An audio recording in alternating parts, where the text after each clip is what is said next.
I think that like all grad students should feel as comfortable as I feel in terms of my financial situation. I think that I make a fair wage, and maybe I'm biased because of my previous financial situation, but I personally have no complaints about the amount of money that I'm making right now. I feel supported by my advisor and by my department. I feel that I am valued for my labor. And I think that shows through how much they pay me. And I think that everybody should be able to feel that way about their department and about their advisor.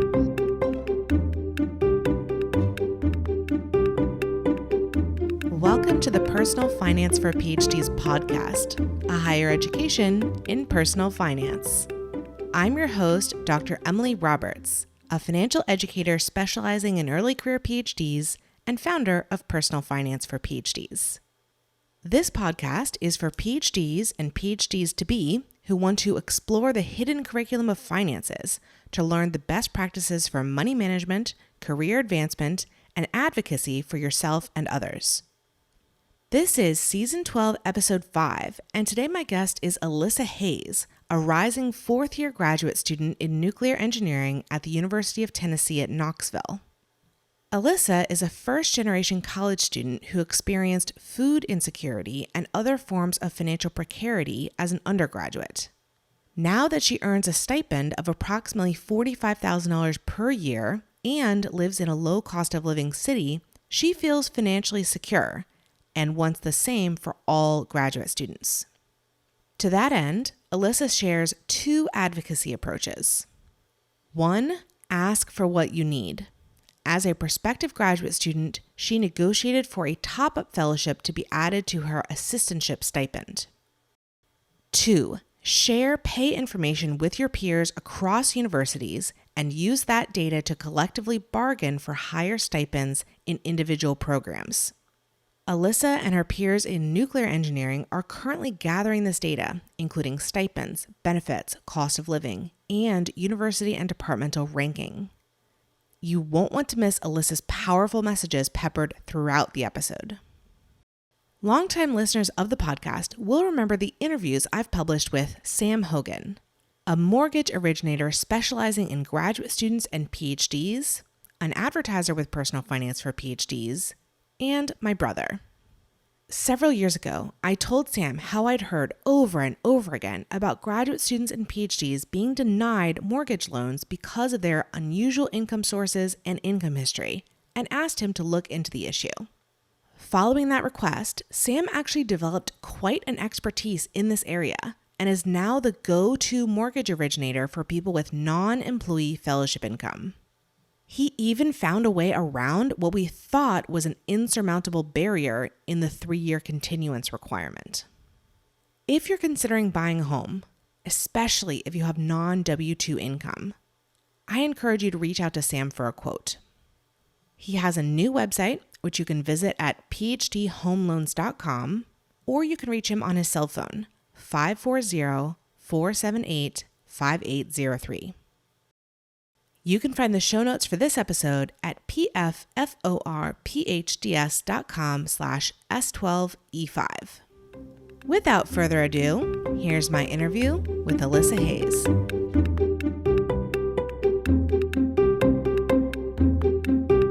I am delighted to have joining me on the podcast today, Alyssa Hayes. She is a rising fourth-year graduate student in nuclear engineering at the University of Tennessee at Knoxville.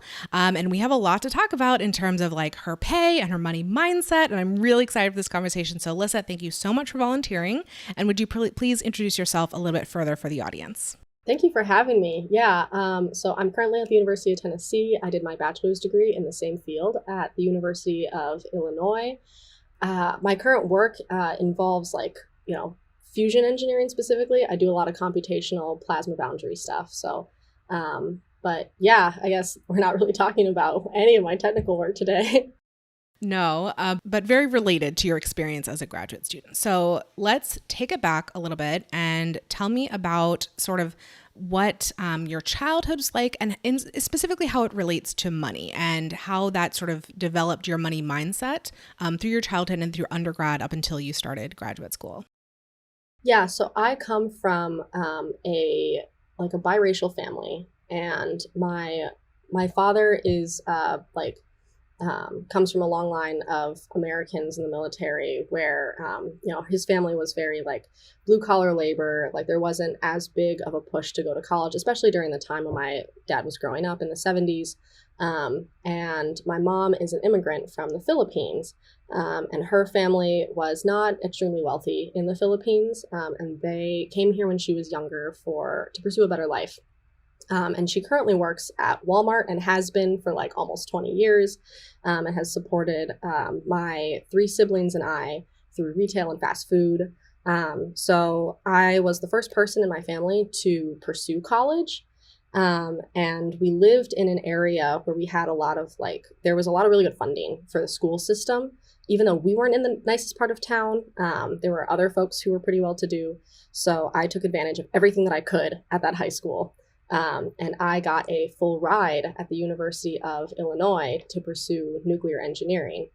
I didn't have a lot of financial security while I was there, but I didn't have to worry too much about student debt or tuition or paying fees or anything like that. That's amazing. The full ride to college, and obviously you went after it starting in your earlier years.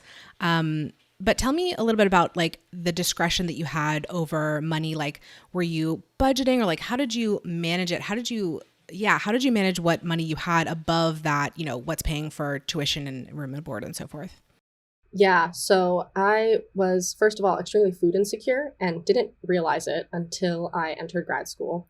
Once a month, I went out to lunch with like a professor he knew I was food insecure, even if I didn't know I was food insecure, and he would like pay for my food and we would like go somewhere nice that I couldn't afford to eat at. For the most part, like there were times when like either because I couldn't afford to go out to eat as often, but didn't have the time because I was so stressed out to like make food from home. I like skipped meals often when I was in undergrad. I was very cheap and frugal all the time. I was constantly like thinking about like I am hungry all the time, and like trying to bring snacks with me. Apples were my thing. I brought apples everywhere because they were so easy to just grab and then eat on the go. And then it was mostly about trying to make money to pay the bills and to pay rent. My rent like in undergrad was only like $450 a month. But I worked a minimum wage job in the like plasma lab on campus. And then I worked as a TA as well. So that added stress onto my undergrad. I wish that I didn't have to have worked so hard in order to like pay to live while trying to be a student. But that's what it was like. Luckily, I don't have any student debt now, but I couldn't really, spend the money that was granted for my tuition on, myself or the ability to make ends meet. Yeah, so I sort of misspoke or misunderstood earlier. You had a full ride in terms of the education costs, but not your living expenses. So you were working to pay all of your living expenses. Yes. Yes. Okay.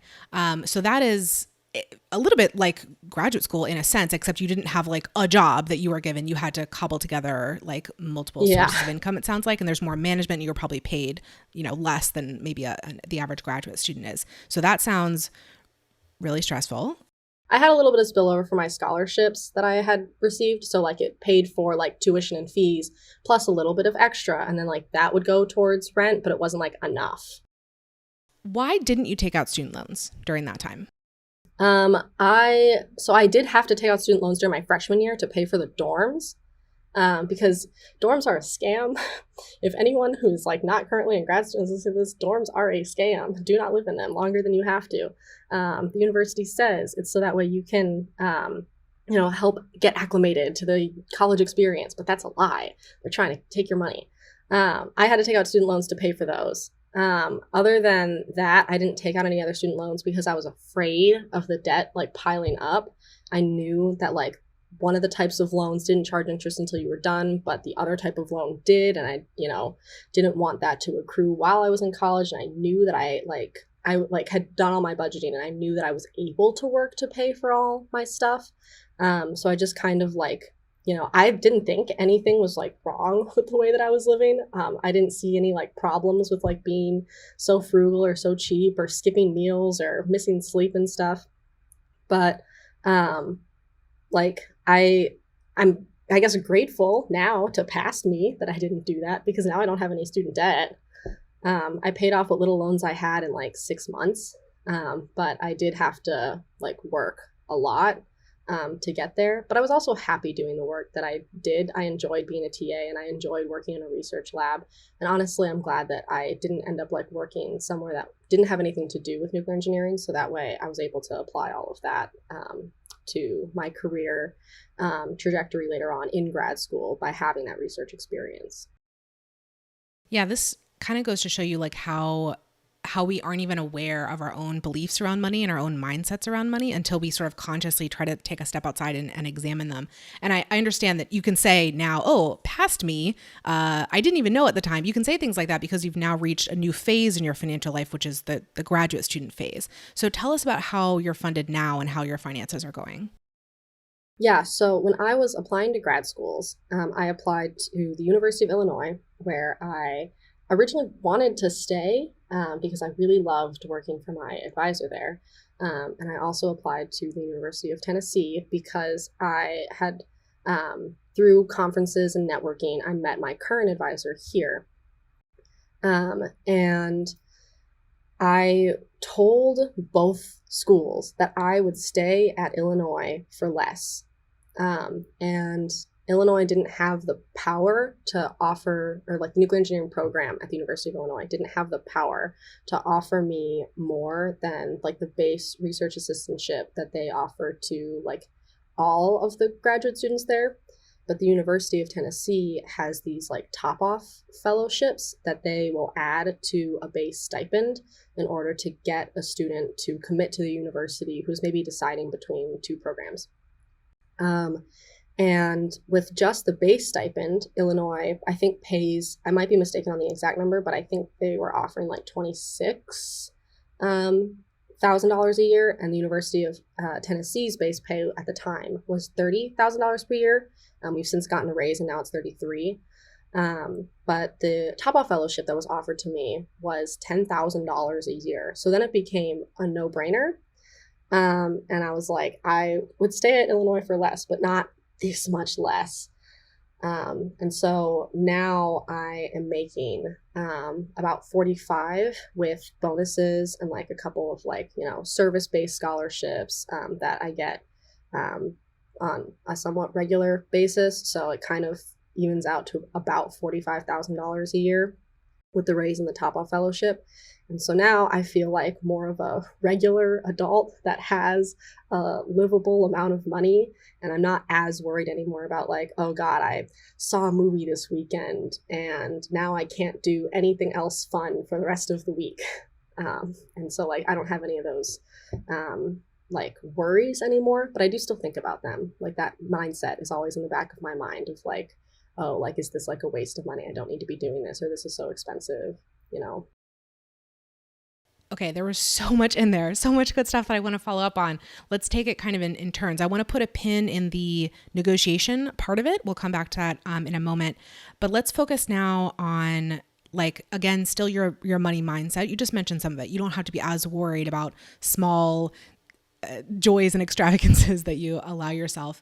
So you're making about $45,000 a year, very good stipend for a graduate student, especially in a lower cost of living area. Give us some context about how much that pays for, because obviously in other areas of the country, 45K is like, oh, I'm barely scraping by. Yeah. How does it feel for you right now? Knoxville is very affordable to live in.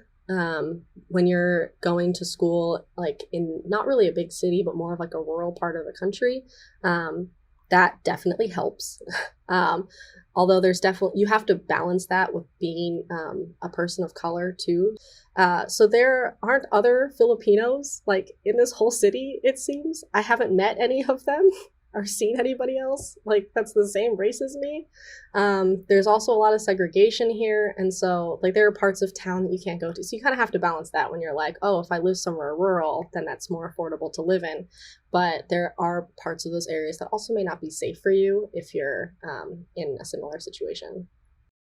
Yeah, I'm glad that you pointed that out, because it's something that I often don't acknowledge, or that can go unacknowledged, that people of color in some in some cases do not have all of the options available to them that white people do, or other like races, because as you just said, there's some areas where you can't live. You have to pay the premium to live in a different area because it's simply not an option to feel safe, paying the least amount of rent that you could or whatever. Very important consideration when people are choosing graduate schools to feel out if you are going to feel safe there, and what is the university going to do to support you. And while we're kind of on this, it might also be worth mentioning the current abortion scenario in the United States, if that's something that matters to you, and you have the ability to become pregnant. Like a lot of the 26 states that are passing laws that restrict your access to it may also be something to consider, because a lot of those contain the rural areas where it is more affordable to attend a university there. Another wrinkle. Yeah, we're recording this in May 2022. I don't know exactly when we're going to release this. There may be more developments between now and then. But yes, an issue that I think many of us were not expecting to have to consider when we're choosing graduate school. So another good point. Well, let's talk more about the money though. So like you're able to live a more comfortable lifestyle. Your mindset is still... How is your mindset doing? Like, are you able to splurge on yourself a little bit, or do you still have some of the mindset lingering from when you grew up or your undergraduate experience? A lot of it is more, I guess, in the back of my mind, but I have put like a conscious effort into prioritizing my own happiness, not just in the way of like work-life balance, but financially, to ensure that like, spending money on things that make you happy is not wasted money. In the same way that spending time on things that make you happy is not wasted time. And so like I saw 2 movies this weekend instead of one with my partner because I wanted to. And that helped distract me from some heavy things that were going on in my life. And that was money well spent. It wasn't on a bill, but it's something that I put effort into not feeling bad about that. I've been dealing with grief this weekend, and I've been spending a lot of money, additional money than I would in any other week, on eating out a lot, just so that way I wouldn't have to like do household chores like dishes, or worry about cooking while I'm dealing with grief. And so like those are like, that was part of like, I guess a change in mindset that I noticed, where it was easier for me to do that in my current financial situation, versus when I was an undergrad, that like I had those thoughts in the back of my mind of like, wow, I'm spending a lot of money this week alone, between, funeral costs and like the additional money I was spending on food. I've easily spent like $1,000 in the last 4 days on not bills, but that was easier for me to accept now, and probably even easier now versus like my first year in grad school, when that would have been a harder like mental hurdle to get over. Yeah. And I'm assuming that this simply would not have been an option for you in undergrad to spend in this way. It is not an option for many graduate students either, who are being paid less. And in our prep for this conversation, you said to me something along the lines of, you're living well right now, given what you're paid and given the low cost of living. And you think that all graduate students should feel this way. Can you elaborate on that a bit? Yes. So I currently, like I said, I make $45,000 about per year. And whenever I tell other graduate students that, like sometimes like I tried not to let it like come off as like a brag because of the low cost of living in Knoxville too. But it's more of that I obviously agree that like everybody should, talk about their wages, especially to your coworkers, because I think that like all grad students should feel as comfortable as I feel in terms of my financial situation.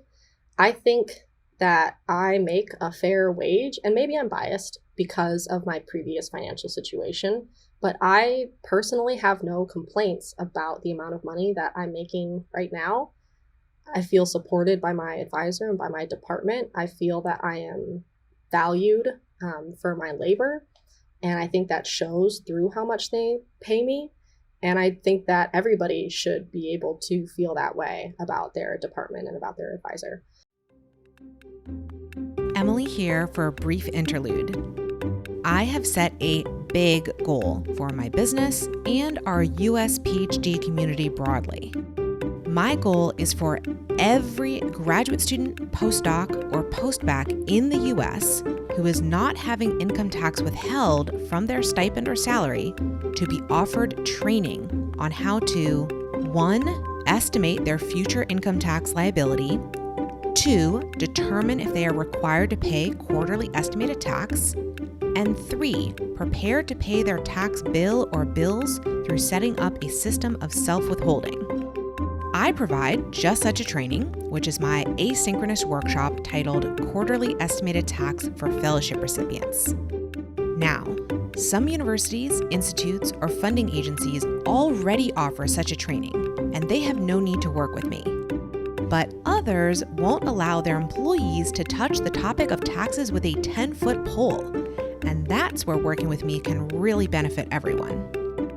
Would you please send me an email and tell me which camp your university falls into, or if it's somewhere in between? You can reach me at emily@pforphds.com. Furthermore, let me know if you want to take quarterly estimated tax for fellowship recipients for free, or think that the cohort coming in this fall should, and I'll reply with how you can help make that happen. I look forward to hearing from you. Now back to our interview. I wanted to come back now to the negotiation piece. So I think you mentioned something like, you told both universities that you would accept a slightly lower stipend from the University of Illinois.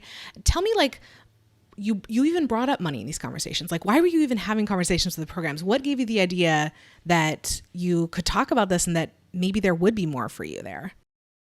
So part of it was because while I was at the University of Illinois, I got comfortable asking for money.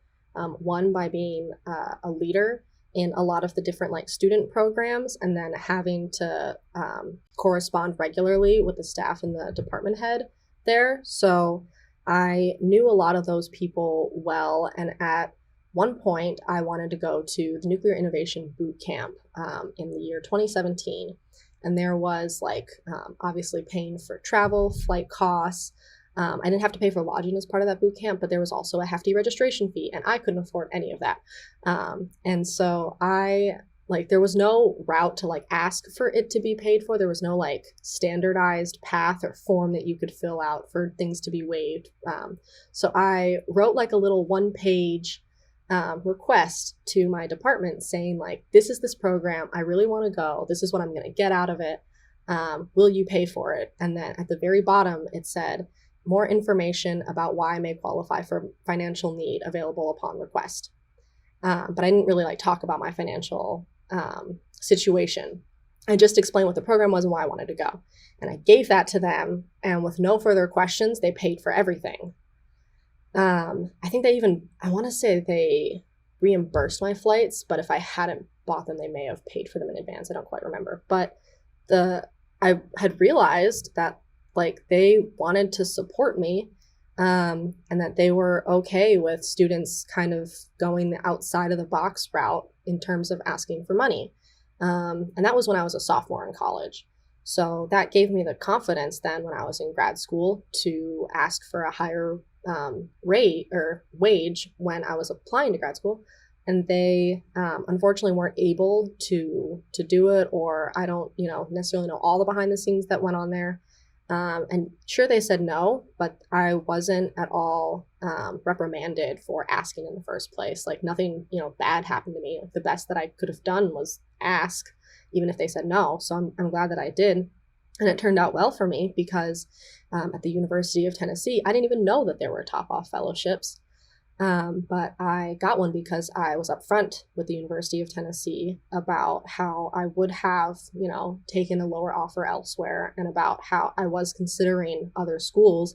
And kind of in the same way that you're I learned how to negotiate a car price down from my dad. So that was, I guess, a little bit of a privilege that I had, because I had to buy a car to move to Tennessee. So they have terrible public transit here.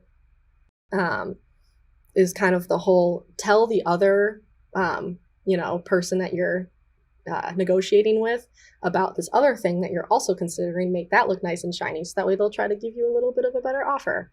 I ended up also getting this laptop and all of the accessories that go with it out of the same deal with my current advisor. Like I asked them to buy me, personal equipment that I could use to be a person outside of grad school too. Like I didn't have a functioning laptop at the time. And so all of that got thrown in as well. I think that's such a powerful message. And I'm glad that you learned it as a sophomore in college and that you were able to then apply it in your process for applying to graduate school. Just ask, just let people know of your need and let them figure out how they can best, work behind the scenes to make that happen for you. So you got this amazing top up fellowship. I mean, $10,000 is a very significant, add-on to an already, okay base stipend. So that sounds amazing. I think this is a wonderful message for any prospective graduate students or anybody at any stage, really. Just ask for what you need, let people know. And especially like you said, that you have options and this would help your decision. I think you said earlier, it was a no-brainer to go with University of Tennessee once they made that, an augmentation to their offer. So glad to hear that. Let's talk more about stipends for other graduate students as well. So I understand you've recently kind of entered into some conversations with peers about how we can, union is not the right word, but sort of collectively bargain or share information about stipends. So tell me more about that endeavor. Yeah. So normalizing talking about our wages is step one in changing the culture around laborers so that way we can all benefit collectively. But we kind of wanted to take this a little bit of a step further among nuclear engineering grad students, specifically because by going to conferences and networking, not just with employers or other universities, etc., but we also spend that time networking with each other. And so because it's so common for grad students to kind of see the same people all the time in the nuclear engineering programs because we're so small, a lot of us just know each other from all across the country.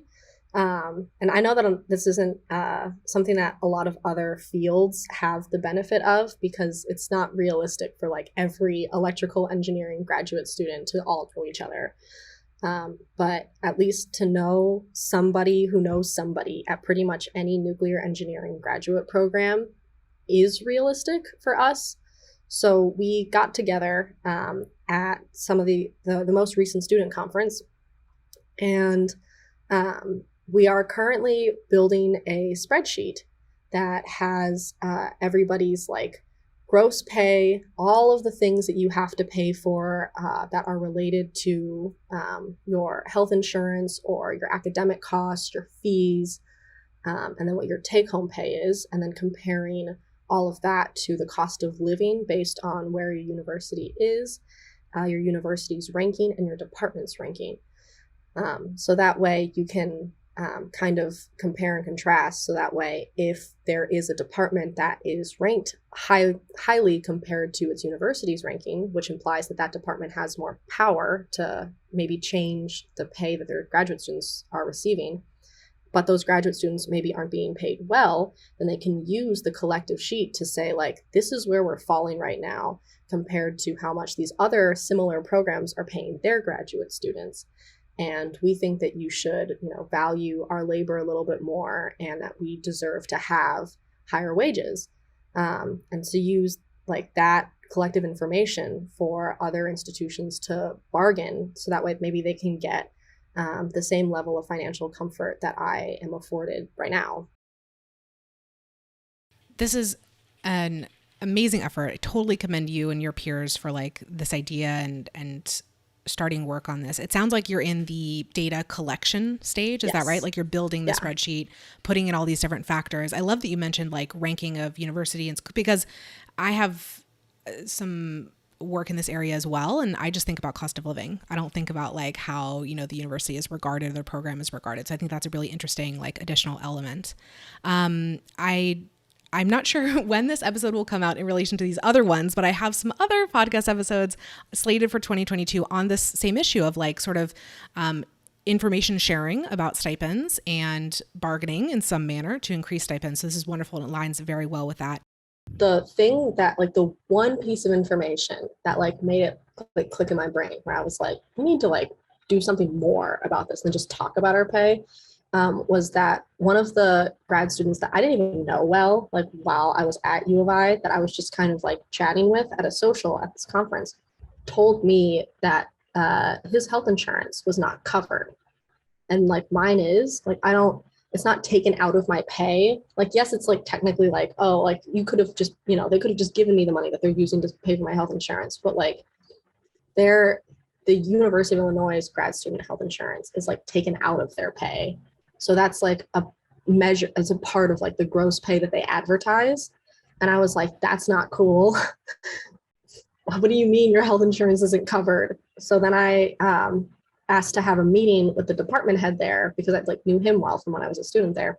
And he actually was the one who gave me the idea. He was like, why don't you get more of this information from other schools? And then so we'll go from there. That's excellent. And I totally agree. Like in PhD stipends as well, I have a way to enter like what your stipend is, but then like, what are you paying out of that stipend in terms of fees and tuition and whatever. And like for health insurance and other types of fees as well, like that can add up to thousands of dollars a year. So that's not some insignificant, like, oh, it's a $20 fee, whatever. This is a real big percentage of like that overall stipend that they're receiving. Yeah. The other thing I'm really excited about for your project too is like this fellowship that you received is probably one that's offered sometimes to other students as well. So it's good to have both sets of information, right? Like what's the base stipend? And then, oh, sometimes this additional funding is available. Wouldn't it be great if we could pull everybody up to that level or, that kind of thing. So if you aren't already, I would definitely encourage you to include that kind of information as well in the spreadsheet, what different students are being paid even within the same department. Yeah, we did get a raise this year, which took effect about 2 months ago. So because of the change in the economy throughout the pandemic, all graduate students in the nuclear engineering department at University of Tennessee received a 10% stipend raise. So full research assistants are now making $33,000 instead of $30,000 per year as the base level stipend. Additionally, this is through the effort of our nuclear engineering graduate student assembly, which is kind of like also not a union, but a collection of just the nuclear engineering grad students. We managed to, through a couple years actually of pressure, convinced our department to begin covering our academic fees. Which also kind of feels like a raise in terms of take-home pay. So now we no longer have to pay as much, and many students don't have to pay any fees anymore for things like, your basic like academic, transportation fee, student health center fee, recreational fee. So all of that is pretty much covered now. For sure. And it makes it so much easier to compare apples to apples, right? When those kinds of fees are covered. But I'm sure in your spreadsheet, you'll be accounting for everything. Oh, so yes. I love this idea. I'm so excited for y'all to like move forward with this and hope it comes together in the near future. Well, Alyssa, it's been such a pleasure to talk with you, and I'm so glad that you volunteered to be on here. And you've had so many really vital messages that have come through in this interview, and I'm really grateful for that. I wrap up all my interviews by asking my guests one final question, which is, what is your best financial advice for another early career PhD? And it could be something that we've already touched on in the interview, or it could be something completely new. I had a similar question asked of me in my most recent D&D session with my friends. Just like when we were talking after, and specifically their question was, how much of my success is rooted in like just being confident, and that applies to so much, in that like I had the confidence to ask to go to all these different programs, the boot camp, to different conferences, and when I'm at conferences, then I'm like, while I'm there, I'm networking with all these different potential employers and powerful people that some of my future reference letter writers are people that I've only ever interacted with at conferences and have no other like relationship with them. And so by networking with those people, that's how I met my current advisor, and that's how he learned about my work. And that gave me the confidence to then talk to him about my financial situation. And, that even asking to go to conferences in the first place built my confidence in asking for funding and asking for a raise. And it really taught me that, the best thing you can do is to at least ask, and see if, people will just give you money, because sometimes they will.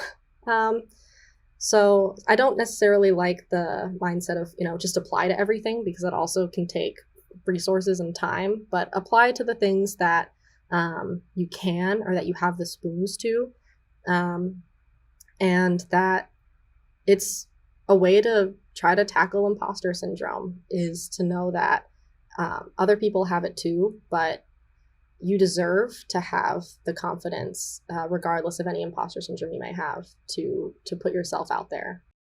Thank you so much, Alyssa, for those concluding thoughts. Again, it's been great to have you. Thank you so much. Yeah, thank you. Thank you for having me.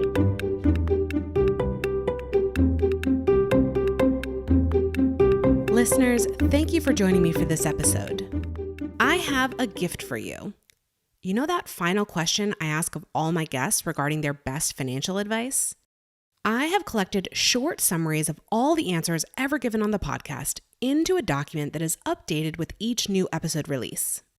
You can gain access to it by registering for my mailing list at pfforphds.com/advice. Would you like to access transcripts or videos of each episode? I link the show notes for each episode from pfforphds.com/podcast. See you in the next episode, and remember, you don't have to have a PhD to succeed with personal finance, but it helps.